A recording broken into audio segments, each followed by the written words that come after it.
बिस्मिल्लाहिर्रहमानिर्रहीम। अस्सलाम वालेकुम स्टूडेंट्स।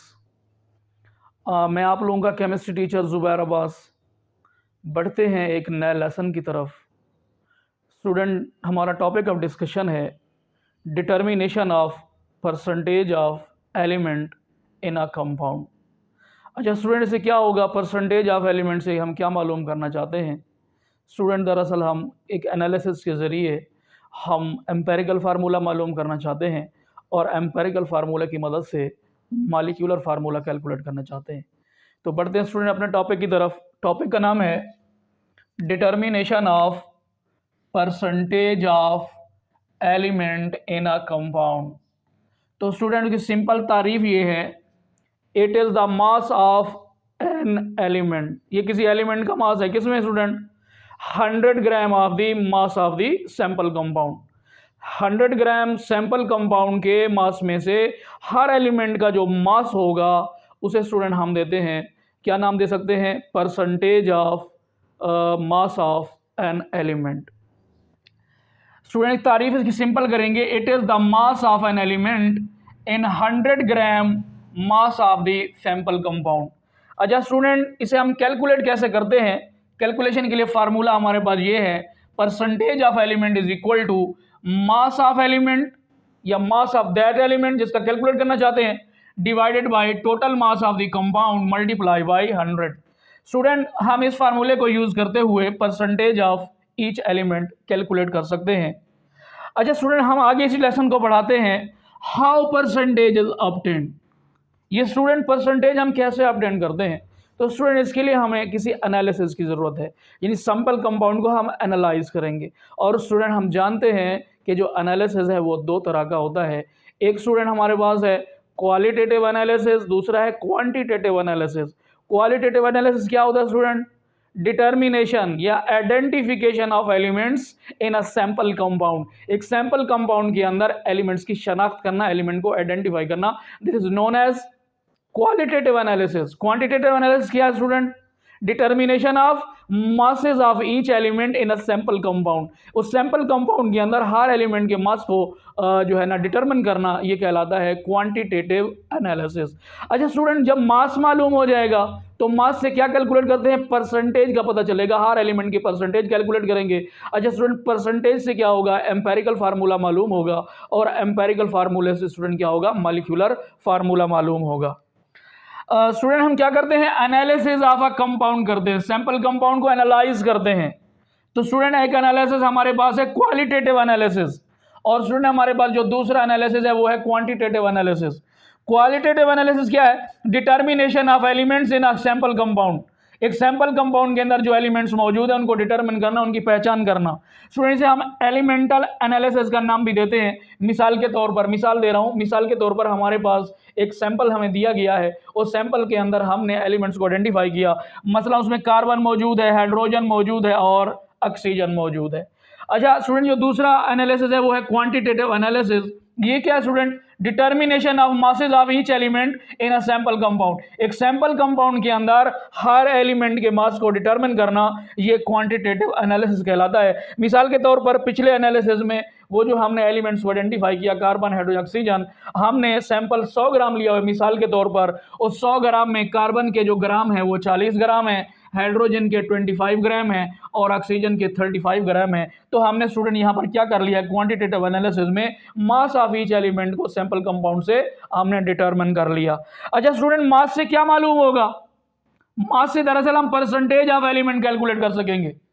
परसेंटेज से स्टूडेंट क्या मालूम होगा? एम्पेरिकल फार्मूला मालूम हो जाएगा। एम्पेरिकल फार्मूले से स्टूडेंट क्या होगा? मॉलिक्यूलर फार्मूला मालूम हो जाएगा। स्टूडेंट पढ़ते हैं एम्पेरिकल फार्मूला क्या होता है और उसके बाद पढ़ेंगे मॉलिक्यूलर फार्मूला क्या होता है। Student, empirical formula is a type of chemical formula. It tells about simplest whole number ratio of atoms of different elements present in one molecule of a compound।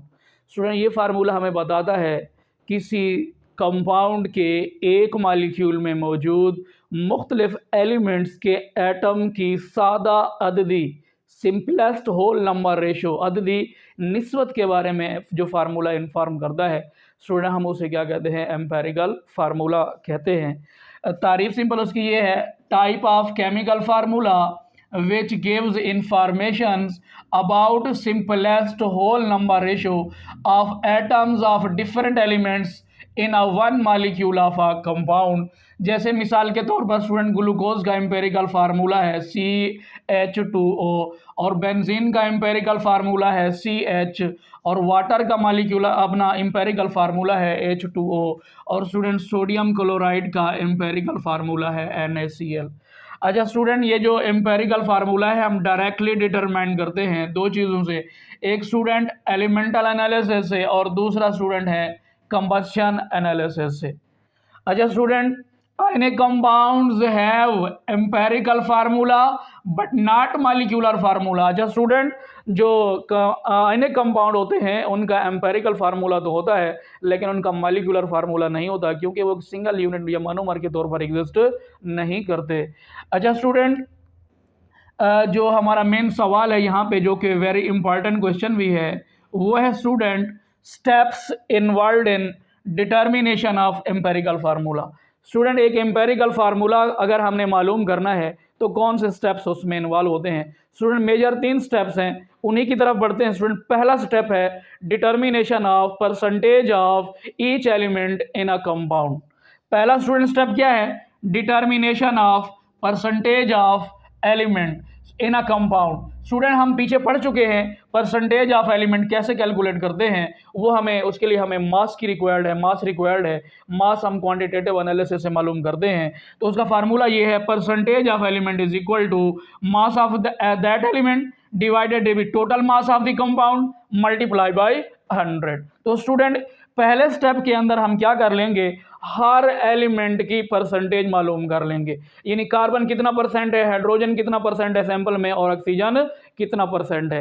अच्छा स्टूडेंट, इस percentage के बाद हम क्या मालूम करते हैं, determination of number of gram atom या moles of each element. Student, दूसरा स्टेप है determination of moles of each element या ग्राम एटम्स को मालूम करते हैं। तो स्टूडेंट, ग्राम एटम्स को कैसे मालूम करते हैं या मोल को कैसे मालूम करते हैं? वो जो परसेंटेज जो पिछले स्टेप में हम कैलकुलेट कर चुके हैं, हर एलिमेंट की परसेंटेज को उसके एटॉमिक मास पे जब डिवाइड करेंगे तो उससे क्या मालूम हो जाएगा, मोल मालूम हो जाएंगे या ग्राम एटम्स मालूम हो जाएंगे। स्टूडेंट, दूसरा स्टेप है determination of number of gram atoms. कैसे मालूम करते हैं? स्टूडेंट, फार्मूला है नंबर ऑफ ग्राम एटम या mole is equal to percentage of that element divided by its atomic mass. क्या करेंगे, हर एलिमेंट की परसेंटेज को उसके एटॉमिक मास पे डिवाइड करेंगे, तो हमें हर एलिमेंट के दूसरे स्टेप के अंदर स्टूडेंट क्या मालूम हो जाएंगे, मोल मालूम हो जाएंगे या ग्राम एटम्स मालूम हो जाएंगे। तो स्टूडेंट, तीसरा स्टेप है डिटर्मिनेशन ऑफ एटॉमिक रेशो, या उसे स्टूडेंट हम कह सकते हैं मोल रेशो। एटॉमिक रेशो या मोल रेशो स्टूडेंट हम कैसे कैलकुलेट कर सकते हैं, हर एलिमेंट की जो मोल्स हम पिछले स्टेप में कैलकुलेट कर चुके हैं, तो उनमें से कोई ऐसा एलिमेंट होगा जिसके मोल्स की तादाद सबसे कम होगी, तो क्या करेंगे, उन मोल्स को, तमाम मोल्स को किस पे डिवाइड कर देंगे, स्मॉलेस्ट नंबर ऑफ मोल्स पे डिवाइड कर देंगे। तो ऐसे स्टूडेंट क्या हमें कैलकुलेट हो जाएगा, क्या मालूम हो जाएगा, हमें मोल की रेशो मालूम हो जाएगी, या आप स्टूडेंट से कह सकते हैं एटॉमिक रेशो कैलकुलेट हो जाएगी। कैसे स्टूडेंट, एटॉमिक रेशो कैसे मालूम करते हैं, number of moles divided by smallest number of mole. तमाम मोल्स को डिवाइड करना है किसके ऊपर स्टूडेंट, जो कम से कम मोल्स वाले, जो कम से कम मोल्स हैं उसके ऊपर स्टूडेंट क्या करेंगे, डिवाइड करेंगे। और स्टूडेंट यहाँ पर 2 स्टेप हैं। पहला स्टेप क्या है, अगर स्टूडेंट वो एटॉमिक रेशो या मोल रेशो होल नंबर में आ जाए, सादा अदद में आ जाए, मुकम्मल अदद में आ जाए, this is the empirical formula of a compound. ये इस कंपाउंड का एम्पेरिकल फार्मूला कैलकुलेट हो चुका है, मालूम हो चुका है। अगर स्टूडेंट एटॉमिक रेशो या मोल रेशो फ्रिक्शन में आ जाए, इशारिया में आ जाए, तो क्या करेंगे, मल्टीप्लाई विद सूटेबल डिजिट, उसे क्या करेंगे, खास अदद से हम ज़रब देंगे। किस मकसद के लिए, to get whole number atomic ratio. किस मकसद के लिए student, to get whole number atomic ratio. तो अब ये होल नंबर जो एटॉमिक रेशो आएगी, तो इससे स्टूडेंट हम क्या मालूम कर सकेंगे, empirical formula of a compound. अच्छा स्टूडेंट, इसी टॉपिक का एक दूसरा हिस्सा है, वो है स्टूडेंट मॉलिक्यूलर फार्मूला। तो student molecular formula is equal to n multiply by empirical formula. तो स्टूडेंट्स की सिंपल तारीफ ये बनती है, it is the simple integral multiple of empirical formula. Empirical formula की सादा अददी ज़रब को हम क्या नाम दे सकते हैं? मॉलिक्यूलर फार्मूले का नाम दे सकते हैं। स्टूडेंट हम समझते हैं कि बेंजीन का जो एम्पेरिकल फार्मूला है वो है CH। अगर हमने उसे एक अदद डिजिट इंटीजर n से जब 6 से मल्टीप्लाई किया तो ये बेंजीन का स्टूडेंट क्या अपडेट हो जाएगा? मॉलिक्यूलर फार्मूला अपडेट हो जाएगा। मॉलिक्यूलर फार्मूला दरअसल एम्पेरिकल फार्मूले की सादा अददी ज़रब का नाम है। अच्छा स्टूडेंट, ये मॉलिक्यूलर फार्मूला हमें किस चीज़ के बारे में बताता है? It tells about actual or total number of atoms in a molecule of a compound। किसी कंपाउंड के एक मॉलिक्यूल में मौजूद एटम्स की हकीकी तादाद के बारे में या टोटल नंबर ऑफ एटम्स के बारे में जो फार्मूला इंफॉर्मेशन देता है, हम स्टूडेंट उसे कहते हैं मॉलिक्यूलर फार्मूला। अच्छा स्टूडेंट, ग्लूकोज का मॉलिक्यूलर फार्मूला क्या है? C6H12O6। और स्टूडेंट बेंजीन का मॉलिक्यूलर फार्मूला है C6H6। अच्छा ऐसा भी है, a compound may have same empirical and molecular formula. अच्छा स्टूडेंट, बहुत सारे कंपाउंड ऐसे भी हैं जिनके एम्पेरिकल और मॉलिक्यूलर फार्मूले सेम है। जैसे मिसाल के तौर पर H2O, इसका एम्पेरिकल फार्मूला भी यही है, मॉलिक्यूलर फार्मूला भी यही है। जैसे मिसाल के तौर पर CH4 मीथेन, इसका एम्पेरिकल फार्मूला भी यही है और मॉलिक्यूलर फार्मूला भी यही है। जैसे स्टूडेंट हमारे पास है CO2, इसका एम्पेरिकल फार्मूला भी यही है और मॉलिक्यूलर फार्मूला भी यही है। जैसे हमारे पास सक्रोज है, शुगर चीनी कह सकते हैं, जैसे C12H22O11, इसका एम्पेरिकल फार्मूला भी यही है और स्टूडेंट मॉलिक्यूलर फार्मूला भी यही है। असल में एक्चुअल में होता क्या है, ऐसे कंपाउंड के लिए n की वैल्यू क्या होती है स्टूडेंट? यूनिटी होती है, 1 के बराबर होती है। n की वैल्यू उनके लिए क्या किसके बराबर होगी? 1 के बराबर होगी। और स्टूडेंट n कैसे कैलकुलेट करते हैं? n is equal to molecular mass. Molecular mass को डिवाइड करेंगे एम्पेरिकल फार्मूले के मास पे, तो स्टूडेंट हमारे पास किसकी वैल्यू आएगी? n की वैल्यू आएगी। अब यहां से कैलकुलेट कर सकते हैं, जैसे बेंजीन का मॉलिक्यूलर मास स्टूडेंट हमारे पास क्या है?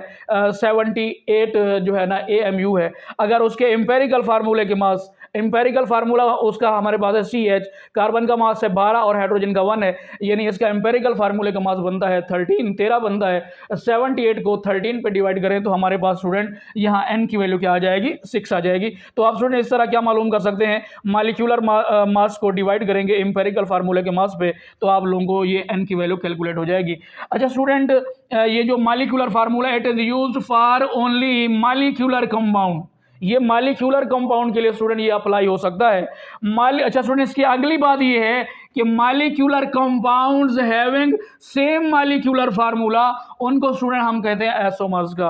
अगर स्टूडेंट हमारे पास एक से ज़्यादा यानी 2 या 2 से ज़्यादा मॉलिक्यूल्स ऐसे हैं जिनके मॉलिक्यूलर फार्मूले एक जैसे हैं, तो ऐसे कंपाउंड को स्टूडेंट हम कहते हैं आइसोमर्स। आइसो मीन सेम, मर्स मानी पार्ट्स। अच्छा स्टूडेंट, ऐसे सब्सटेंसेस को आइसोमर्स कहते हैं। और आइसोमर्स आर दो substances which have same molecular formula but different structure formula. ऐसे मॉलिक्यूल को, ऐसे कंपाउंड को आइसोमर्स कहते हैं। स्टूडेंट हमारे पास मिसाल है ethyl alcohol CH3CH2OH, ethyl alcohol का फार्मूला है।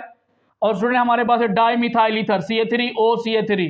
अगर स्टूडेंट आप इन दोनों फार्मूलाज के अंदर देखें तो इनके पास 2 कार्बन है यानी C2 और तकरीबन H जो है ना 6 है और एक ऑक्सीजन है C2H6O। तो ये स्टूडेंट उनका क्या है? मॉलिक्यूलर फार्मूला है। और स्टूडेंट अगर आप जरा गौर करें तो उनके स्ट्रक्चर फार्मूले डिफरेंट है। और ये स्टूडेंट हमारे पास इथाइल अल्कोहल और जो डाई मिथाइल ईथर हैं, ये एक दूसरे के फंक्शनल ग्रुप आइसोमर्स हैं। फंक्शनल ग्रुप आइसोमर्स वो होते हैं जिनके मॉलिक्यूलर फार्मूले तो एक जैसे हों लेकिन फंक्शनल ग्रुप डिफरेंट हो। ऐसे आइसोमर्स को हम क्या कहते हैं? फंक्शनल ग्रुप आइसोमर या फंक्शनल आइसोमर्स कहते हैं। यहाँ पर हमारे पास जो इथाइल अल्कोहल है, इसका जो फंक्शनल ग्रुप है वो OH है, अल्कोहल है, और इसका फंक्शनल ग्रुप स्टूडेंट क्या है? ईथर का फंक्शनल ग्रुप है। तो स्टूडेंट आज का लेसन हम यहाँ पे क्लोज करते हैं और अगला टॉपिक हमारा होगा कंबस्शन एनालिसिस। अल्लाह हाफिज़ स्टूडेंट्स।